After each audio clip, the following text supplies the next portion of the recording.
si ahorita me pongo aquí a tumbar todo esto un día, mañana cómo se ve aquí esto.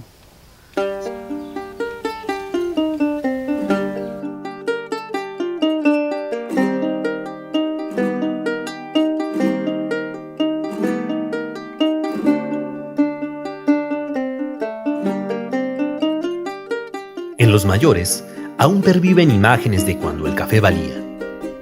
Descripciones de cafetales llenos de vida, de risas, de esperanza, contrastan con fincas de café enfermas, abandonadas o convertidas a monocultivos. La producción del café en México se concentra en 13 estados del centro y sureste de la República. Veracruz es uno de ellos. El proceso de producción, según el INEGI, involucra en un año el trabajo de más de 30.000 hogares. El sistema agroforestal del cafetal de sombra diversa es el espacio en donde se generan gran riqueza de nutrientes para el suelo. Es la fuente de recarga de mantos acuíferos. El lugar donde los árboles cumplen un papel estratégico al hacer la función de regulación de temperatura, proteger el suelo, evitar deslaves y disminuir la erosión. A su vez, la cobertura vegetal que proporcionan los árboles que le dan sombra permite a los cafetos resistir alteraciones climáticas como granizos, lluvia, vientos, etc. El café en toda esta historia se ha cultivado principalmente bajo sombra y principalmente de árboles diversos. ¿Como el palo que está para allá? Aunque no es originario de aquí, ¿no? Se asocia muy bien a las condiciones climáticas, lo cual no hace una perturbación. Es decir, en nuestra región, si no sembramos café, pudiéramos sembrar en las partes altas aguacate y en las partes medias limón, ¿no? Y eso no requiere sombra. Los principales ríos de Veracruz y del país están, de lo que es el sur, sureste de México, están en cuencas cafetaleras, así lo puedo decir. Y unos defensores naturales de esas grandes riquezas, valiosas riquezas, pues somos los cafeticultores, claro, en la parte alta, obviamente los productores forestales.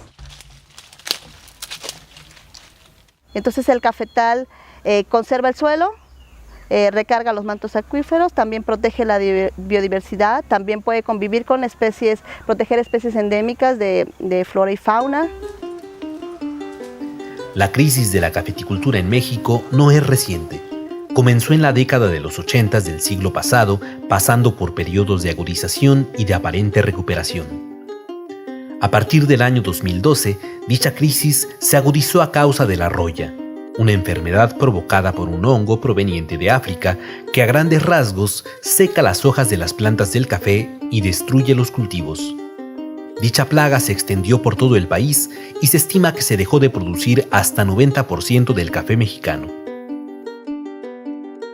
La roya en sí es una enfermedad causada por un hongo que afecta directamente a las hojas de las plantas, se nutre de ahí, bueno, las debilita en sí a la planta en sí misma, las hojas caen y entonces hay una afectación fisiológica del funcionamiento de las plantas, ¿no? Cuando empezó el asunto de la roya y se dijo que se daba porque era un hongo y que entonces el hongo se daba con la humedad, mucha gente se fue con la idea de que tenía que tumbar árboles para que entonces hubiera menos humedad y se muriera la roya. Fue una mala política que entonces lo que hizo es que terminó de matar las plantas. Entonces la estrategia gubernamental fue apliquen Alto 100 para que es un producto tóxico, para que se muera la roya, ¿no? Ese año que se aplicó Alto 100 en muchos de los cafetales, no hubo floración de otras especies asociadas a los cafetales como aguacate. No cosechamos ese año casi nada de aguacate porque quien poliniza el aguacate son las abejas y entonces el Alto 100 mató muchas especies de polinizadores y entonces tuvimos menos acceso a alimentos porque no hubo producción por una mala política pública, ¿no? A una hectárea le estaba yo sacando un promedio de 12 quintales. Ahorita le estoy sacando la mitad de producción. Y al ver menos producción hay menos ingresos. Del cafetal pues agarramos para mantenernos y la familia y mantener el cafetal. Entonces estábamos pasando por una crisis. En la región Coatepec cultivábamos en promedio 10-12 quintales por hectárea y se disminuyó en promedio a 1-2 quintales por hectárea. ¿En qué año? En la cosecha 2015-2016. Hasta la fecha, no ha habido una respuesta institucional efectiva ante la actual crisis de la roya. Las principales acciones gubernamentales se han concentrado en la promoción del uso de fungicidas y paquetes tecnológicos para el control de esta enfermedad. Del mismo modo, se ha puesto especial énfasis en la sustitución de las variedades tradicionales susceptibles a la roya por variedades resistentes, muchas de ellas con origen en los cafés de tipo robusta, mismos que presentan mejor desarrollo sin la convivencia de la sombra diversa.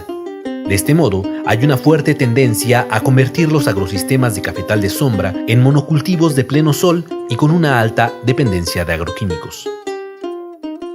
Pues la gente venía cultivando principalmente plantas o variedades de café de los que la gente conocemos o conoce como cafés arábigos.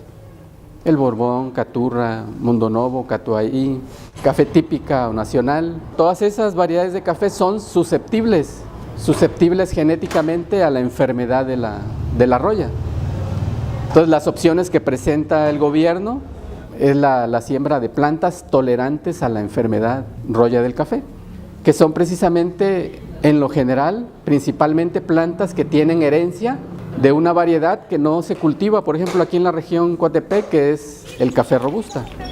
Tienden a ser muy productivos, como que les gusta más el asunto de café más al sol, y pues eso nos traería también una afectación directa al asunto del cuidado del medio ambiente. Yo o varios ya les empezamos a llamar pues cafés desechables, ¿no? Porque pues alrededor de 5, 6 años, 7 años máximo, 8, pues ya esas matas ya empiezan a desmerecer, ya el café lo dan chico, ya no rinde.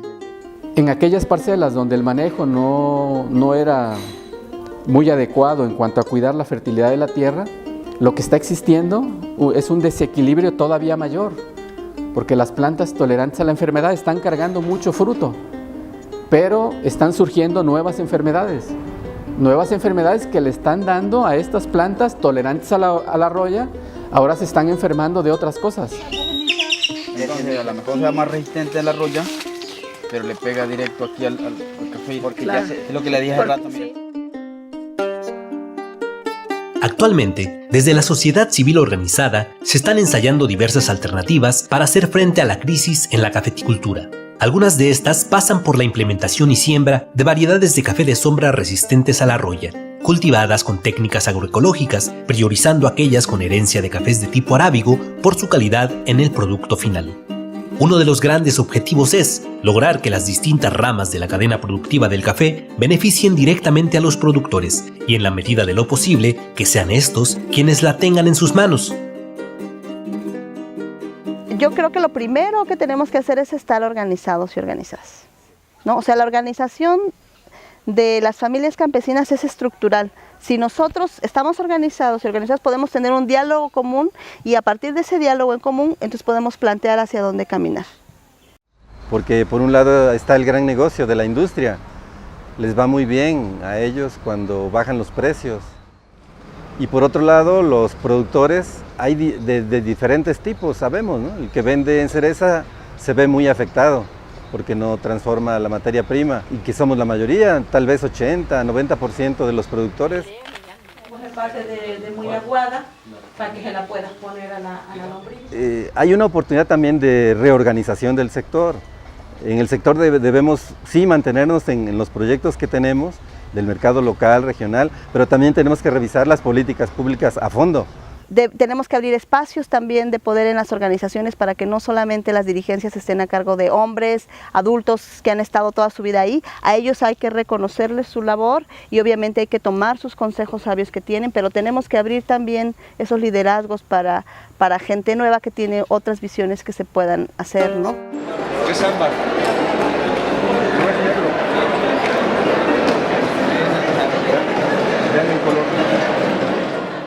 Tenemos que cambiar el consumo del café porque ahora la mayoría es café soluble que viene de empresas transnacionales que sacan los capitales y se los llevan fuera, ¿no? A cambio de bajos precios para las y los productores, ¿no? Históricamente no hemos visto relaciones con el consumidor, lo cual ahora es muy importante y afortunadamente cada vez hay una apertura más del consumidor. Se va dando cuenta que lo que él paga no le llega al productor. Ese yo creo que es el reto. Y en poco tiempo, si hubiera una transformación, una cultura de consumo, podríamos tener un cambio fuerte. Está documentado que los cafés arábigos pues son los que tienen pues mayor densidad, que tienen más peso. ¿Por qué? Bueno, porque son cafés que han tendido a cultivarse más sobre cobertura de árboles de sombra. Entonces eso favorece de manera muy directa el asunto de una maduración más lenta. Nos hace que tengamos cafés más pesados y eso, bueno, tiene que ver directamente con el rendimiento, ¿no? Hay técnicas, muchas, ¿no?, de manejo amigable con el medio ambiente y eso nos lleva más allá del asunto de la roya, teniendo claro que el asunto de la enfermedad de la roya es algo que viene a ser una consecuencia de todo un desequilibrio muy grande que no lo podemos resolver de un año para otro, ¿no? Yo le regué agua en la mañana. Por ejemplo, la elaboración o la instalación de módulos de lombricomposta para, bueno, la obtención de abono orgánico sólido, abono líquido. O sea, nosotros al hacer abono orgánico, hacer lombricomposta y aplicar ya sea el abono sólido o abono líquido, lo principal y lo más importante es que reactivamos nuestra tierra como un material que lleva nutriente y que nos sirve porque directamente nos da nutriente para nuestras plantas. Finalmente, mucho de lo que se ha perdido es la vida de la tierra, ¿no? Pero cuando agregamos un abono orgánico, lo que hacemos es incrementar esta vida del suelo. Y esa vida es fundamental para que nuestro suelo nos aporte nutrientes. Todos los nutrientes en realidad pues vienen de la parte de las rocas, después de trituradas y demás. Para que haya un buen funcionamiento de la tierra debe haber una interacción entre la parte orgánica y la parte mineral, que es donde están esos nutrientes. Pero si no hay esa parte orgánica, esa parte viva en la tierra, pues entonces no funciona bien el suelo. Más que nada no son los insecticidas para control de la roya, sino el buen manejo que tú le das a un cafetal. Pero si le llevas un mal manejo a tu cafetal, no te van a funcionar. La planta tiene que tener nutrientes. Y la agroecología lo que hace es que reconoce este patrimonio histórico y cultural que tenemos de esta relación entre las personas y la naturaleza en los territorios. De qué estamos haciendo nosotros, qué hicieron nuestros abuelos y nuestro antepasado con esta región y sobre todo también nos pone en perspectiva de hacia dónde vamos a dejar o cómo vamos a dejar esta región para las futuras generaciones, ¿no? El reto es que tenemos que valorar la tierra de una forma distinta, ¿no? Entonces hablamos de cafetal agroecológico, no de café. De cafetal como un sistema en donde además de café hay muchos otros productos. Muchos, y depende de cada región y depende de cada contexto donde se desarrolla la cafeticultura. Entonces la agroecología implica principios económicos, sociales, ambientales, pero también de justicia social, ¿no? Y por supuesto la parte alimentaria y la parte de salud y la lucha, porque la agroecología no solamente es una ciencia o una técnica, sino también es un posicionamiento político de lucha en favor de la soberanía alimentaria y la defensa de los territorios, ¿no? Aunque hemos estado hablando del café, no solo tenemos que pensar en el café, sino tenemos que pensar en nuestra salud, en nuestra alimentación, en nuestra vida, también en nuestra recreación y relajación, es decir, cómo podemos ser familias plenas, felices, dignas, y que nos sintamos muy orgullosos y orgullosas de ser familias campesinas cafetaleras.